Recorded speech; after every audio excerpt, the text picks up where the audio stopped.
Très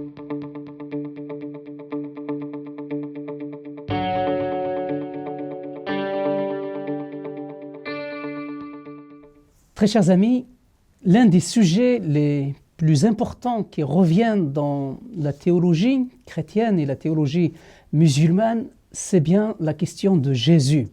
Jésus est très largement abordé aussi bien dans le Coran, mais bien entendu dans l'Évangile. Il est le personnage central de l'Évangile.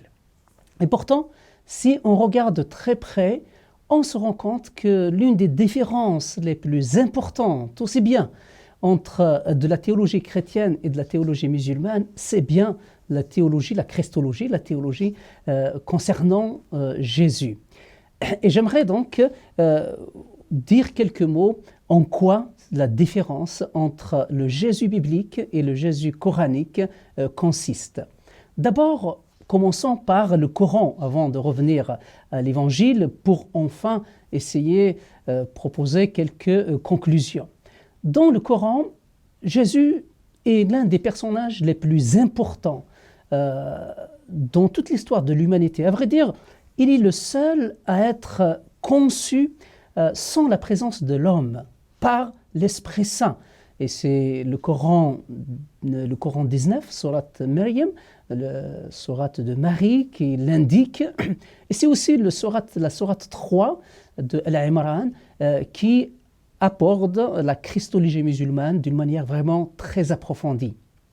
Et dans ces textes-là, on découvre que Jésus a été conçu par l'Esprit Saint. C'est ce que l'ange Gabriel a annoncé à Marie alors qu'elle était fiancée et qu'elle n'était pas encore mariée. Je rappelle, à l'époque, les fiancés n'avaient pas le droit encore de vivre ensemble, donc n'avaient pas encore le droit d'avoir des relations intimes. Et le Coran dit très clairement que Jésus est fils de Marie, c'est-à-dire il n'était pas le fils de Joseph, il n'a pas été conçu par Joseph. Et d'ailleurs, l'une des raisons pour laquelle Jésus est appelé fils de Marie, alors qu'à l'époque, en Arabie, on appelait les gens fils de leur père et non pas fils de leur mère, c'est pour indiquer explicitement que Jésus n'a pas été conçu par Joseph, mais simplement il a été conçu par l'Esprit Saint. Plus encore, on se rend compte, toujours dans le Coran, que Jésus est quelqu'un qui a fait beaucoup de miracles. À vrai dire, il a accompli des miracles bien plus nombreux que tous les autres prophètes rassemblés ensemble. Jésus a ressuscité des morts, par exemple, a guéri les malades, a ouvert les yeux des aveugles, et bien d'autres miracles. Jésus est présenté comme vraiment un personnage extraordinaire, exceptionnel, un prophète hors norme. Et plus que ce qu'il a fait, Jésus a été aussi présenté comme un personnage saint, qui n'a jamais commis de péché, qui n'a pas été touché par le péché.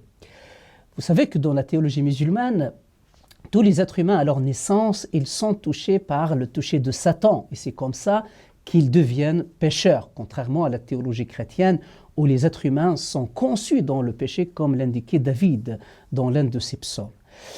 Dans la théologie donc musulmane, tous les êtres humains sont touchés par le toucher de Satan à leur naissance, et c'est cela qui les rend impurs, c'est cela qui les rend pécheurs. Or, Jésus a été protégé.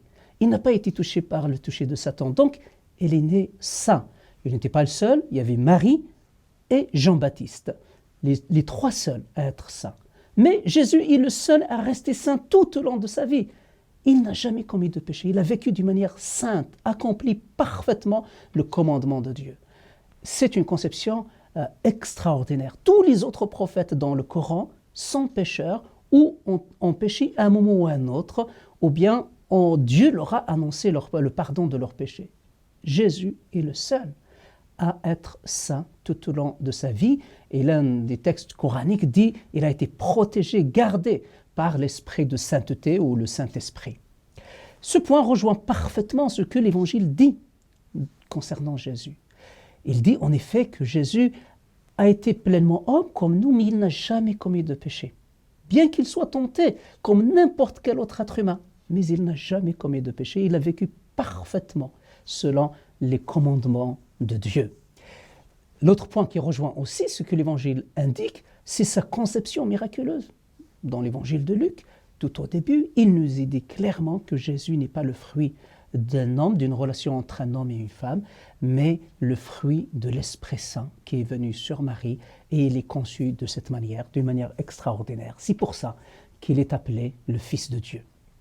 Justement, parmi les différences principales entre Jésus dans le Coran et dans la Bible, c'est le fait que Jésus soit Fils de Dieu.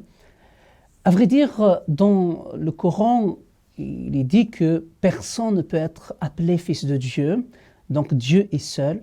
Mais dans la théologie chrétienne, Dieu est aussi Père, Fils et Saint-Esprit. On ne parle pas de trois dieux, on parle d'un seul Dieu, mais de trois personnes. C'est une conception un peu complexe, mais c'est normal. Nous parlons quand même de l'être de Dieu. C'est normal qu'il soit un peu complexe et qu'il dépasse, à vrai dire, notre entendement.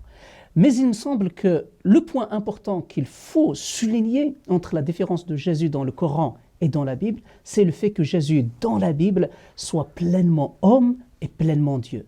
Pleinement homme pour prendre la place de l'être humain et payer pour le salaire de son péché, pleinement Dieu pour pouvoir payer ce salaire de péché. Donc, homme, pleinement homme pour prendre la place du pécheur à la croix, pleinement Dieu pour satisfaire à l'exigence de la sainteté et de la justice de Dieu. C'est le point central qui différencie la foi chrétienne de la foi musulmane sur ce point, sur Jésus en particulier. Mais si vous êtes intéressé et vous voulez aller plus loin, il y a notamment un petit livre qui est écrit sur cette question, Jésus dans le Coran et la Bible, quelle différence? Il me semble que c'est vraiment la différence principale, parce qu'en étant pleinement homme, Jésus nous permet d'être sauveur, d'être notre sauveur. Le sauveur doit être pleinement homme pour s'identifier à nous et pleinement Dieu pour payer notre désobéissance. Je vous remercie d'avoir bien écouté cette vidéo.